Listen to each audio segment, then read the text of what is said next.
Hi விவாஸ், இன்றைக்கி நான் உங்களுக்கு ஜவ்வரிசியை வச்சு வடை பண்ணி காட்ட போகிறேன். வாங்க எப்படி செய்யலான்னு பார்க்கலாம். அதுக்கு ஜவ்வரிசியில் கல் இருக்கான்னு பார்த்து அதை நல்லா க்ளீன் பண்ணிவிட்டு ஒரு பாத்திரத்தில் தண்ணி ஊற்றி அதில் போட்டு ஒரு 3 மணி நேரம் அந்த ஜவ்வரிசியை நல்லா ஊற விடுங்க.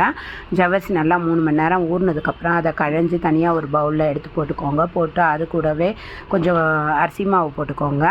ஏன்னா அதில் அரிசி மாவில் செஞ்சால் தான் இது நல்லா மொறுன்னு கிறிஸ்பியாக இருக்குது. அதனால் நீங்கள் அரிசி மாவு சேர்த்துக்கோங்க. சேர்த்துட்டு அது கூடவே கருவேப்பிலையை கொஞ்சம் போட்டுக்கோங்க. அது கூடவே பச்சை மிளகா காரத்துக்கு போட்டுக்கோங்க. சின்ன வெங்காயத்தை பொடியாக நறுக்கி போட்டுருங்க. போட்டுட்டு அதில் கொஞ்சம் தயிரையும் ஊற்றிட்டு கொஞ்சம் தேவைக்கு டேஸ்ட்டுக்கு உப்பையும் போட்டுட்டு சீரகமும் 1 ஸ்பூன் அளவுக்கு போட்டு அதை நல்லா பிசைங்க.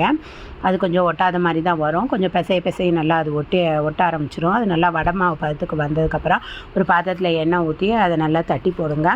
தட்டி போட்டு அதை நல்லா 2 பக்கமும் திருப்பி செவக்க வறுத்து எடுத்துட்டிங்கன்னா இந்த டிஷ் ரெடி ஆகிடும். இது ஈவினிங் ஸ்நாக்ஸ்க்கு சூப்பராக இருக்குது. டீயோடு சேர்த்து சாப்பிட்டா செம்ம டேஸ்ட்டாக இருக்குது. எப்படி இருக்குன்னு ட்ரை பண்ணி பாருங்கள்.